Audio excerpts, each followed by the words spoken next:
I'm going to be ranking every Universal Champion and their individual reigns, and we're going to start out with Finn Balor. Now, unfortunately, Finn got injured in the match that he won the championship in, so I'm just going to have to put him in the D category. He held it for less than a day, so that's pretty unfortunate. I would have loved to see his reign as champion. I will say, though, when the Universal Championship got revealed for the first time in 2016 at SummerSlam, I did not like the way it looked. And I feel like that kind of set the tone for how the Universal Championship would play out through the rest of the years.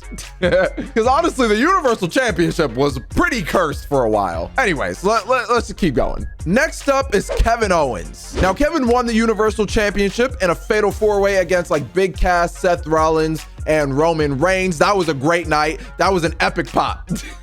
Well, I remember that like it was yesterday. I actually didn't mind Kevin Owens' title reign. I liked the stuff he did with Chris Jericho. It was pretty entertaining. I remember the match he had with Roman Reigns at the Royal Rumble. That was actually pretty good. But then, of course, he got buried by Goldberg and hasn't held the title since. I don't even remember how fast he dropped it to Goldberg. It was like under like 30 seconds or something. I like Kevin Owens' reign for more of the segments and promos that he did than the matches he had. He didn't put on any horrible matches or anything, but they're just not memorable. But all in all, I think that the title reign was pretty interesting. There were some cool matches, so I'm gonna give Kevin Owens the B category. If he didn't have cool segments with Jericho and like funny moments, it would have been C, but we're gonna leave him at B. Next is Goldberg.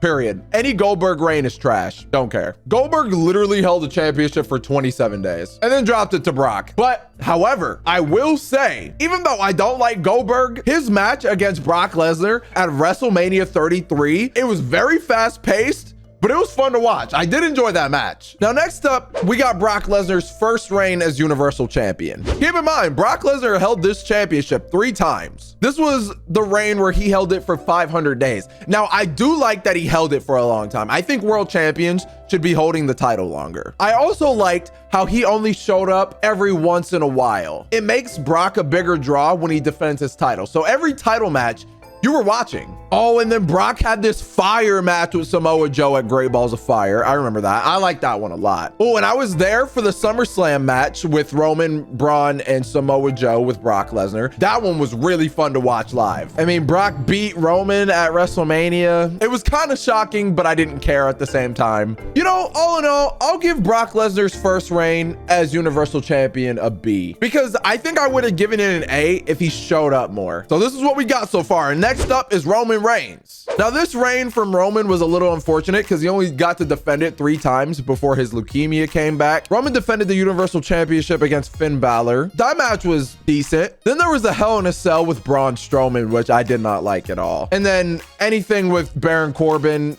Baron Corbin and Roman Reigns did not, no, absolutely not. Horrible. And then he had to vacate it. Unfortunately, I have to give Roman's first reign as Universal Champion a D. Maybe it could have been better, but we would never know.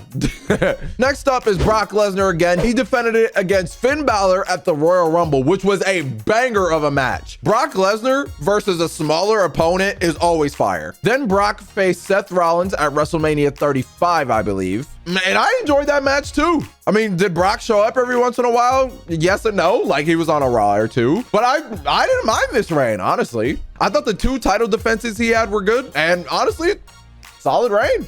Was it long? Not really, but it was still good in my opinion. Now, next up, I want to give props to Seth Rollins. He defended his championship 19 times. The other highest one is 14 with Roman Reigns, and we'll get to him. Now, I won't lie. This was around the time where Seth Rollins wasn't really doing it for me. You know, 2019 really wasn't his year. He had some good matches from time to time, though. I do remember this match with Kofi. I did like that one. Then Seth defended it against AJ Styles at Money in the Bank. I do remember that match. I like that one. I think it was like a curb stomp into a Styles clash, but it was a great match. I like that one a lot. When I tell you I do not remember this match with Seth Rollins and Baron Corbin at Super Showdown, don't remember that. Bro, they faced so many times, I really don't know what match was which, except the one at Extreme Rules. Because Seth Rollins and Becky Lynch versus Baron Corbin and Lacey Evans was an enjoyable match for me. I won't lie. I wasn't really rocking with the feud too much. I really didn't want to see Seth and Becky together. I feel like their characters didn't really mix well, but the match itself was cool at Extreme Rules. And then you had Baron Corbin doing the end of days to Becky Lynch in that Extreme Rules match. That was cool. That made me pop. I like that. But then on that same night at Extreme Rules, Brock Lesnar cashed in his Money in the Bank contract and Seth Rollins lost the Universal Championship. Now, I don't think Seth deserves to be in the D category for his Universal title reign, but I don't think it was great or even good, to be honest. So I'm gonna give him a C. Now for Brock Lesnar's third Universal title reign, he only held it for 27 days. He had one defense and it was against Seth Rollins at the next pay-per-view at SummerSlam. The match was pretty good. I liked it. I'm a fan of Brock Lesnar matches. That's all I'm gonna say. He didn't really do much. You know, I mean, it was one reign, but the one defense was good. So I'll give him a C. Next up is Seth Rollins' second Universal title reign, but I really don't remember this reign all that much. He defended it against Braun Strowman at Clash of Champions. Don't really remember much from that match. Now, this is the one we gotta talk about. Seth Rollins versus The Fiend and Hell in a Cell. Whew. I didn't like the red lighting at all, period. No. That was terrible. I thought the match was intriguing. I wouldn't say it was good, but I would say it's bad. I thought it was intriguing though. Like, I like all the stuff that like Rollins had to do to beat The Fiend, but he shouldn't have beaten The Fiend. That title defense alone killed my enjoyment for his reign, honestly. For this reign, I gotta give it a D. I didn't like it. I did not like this reign. So then they tried to correct it and had Bray win at Crown Jewel against Seth Rollins. He had two defenses and held it for 118 days, so not horrible. Wish it would have been longer considering who that character was, but still not horrible. The Fiend defeated Braun Strowman in a steel cage match at Starrcade, and then The Fiend defended it against Daniel Bryan in a strap match at the Royal Rumble, which was really good. I liked that match a lot. But then at Super Showdown, Goldberg came in and defeated Bray for the title. Fun. I love Goldberg so much. But all in all, I think Bray Wyatt's first Universal Championship reign wasn't horrible. I'll give him a B. The strap match really brought it up. I'll say that. So I'll give it a B. Goldberg, D. Who did he even defend it against? Oh yeah, he had one defense and it lasted 37 days and dropped it to Braun Strowman at WrestleMania, which wasn't even Braun Strowman's spot because it was supposed to be Roman's. But yeah, Goldberg's reign, trash. Next up, we got the Monster Among Men.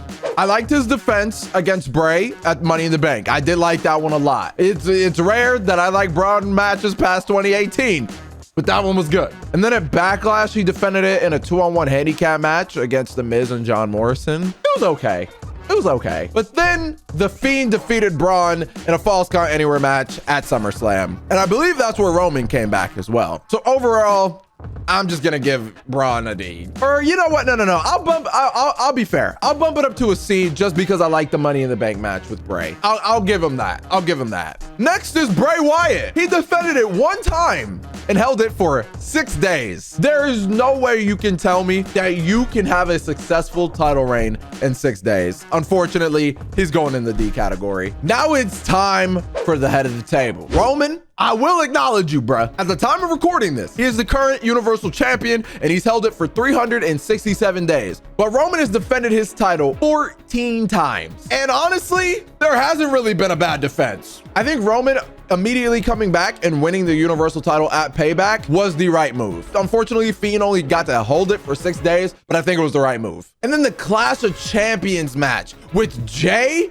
Oh my God, fire. That set the tone for Roman's title reigns, honestly. And then this I Quit Hell in a Cell match against Jay was storytelling at its finest. Jay has to say, I quit to save his brother. Beautiful. That might be my favorite Roman title defense, honestly. I think the only hiccup Roman really had in his title defenses was at the Royal Rumble when he faced Kevin Owens in a last man standing match and he couldn't get the handcuff off, which it is what it is, you know, things happen. But the match itself, I like. And of course, we can't forget about WrestleMania 37. Edge versus Daniel versus Roman. That triple threat match was really, really good. All in all, Roman Reigns as the head of the table and Universal Champion deserves the S category. And you can't tell me otherwise. But that's my list. Let me know if you guys agree down in the comment section below. And YouTube says you'll like this video. Let's see if they're right.